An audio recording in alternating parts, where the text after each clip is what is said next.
Good morning বন্ধুরা, একটা জিনিস দেখাতে নিয়ে এলাম তোমাদের। দেখো, আমার এই ছোট্ট গাছটায় কি সুন্দর একটা ফুল হয়েছে, ভালো লাগছে বলুন। আমি তো ভাবতেই পারি নাই। হ্যাঁ, করেছিল, ভাবছি হবে, একটু সময় লাগবে, ছোট গাছ হয়তো।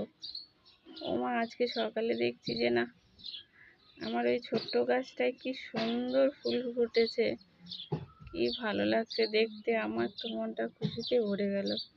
তাই ভাবলাম না, তোমাদের সঙ্গে একটু শেয়ার করি। তোমাদের কেমন লাগছে বন্ধু একটু জানিও।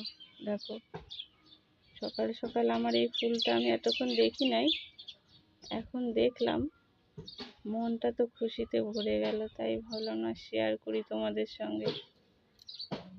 দারুণ লাগছে।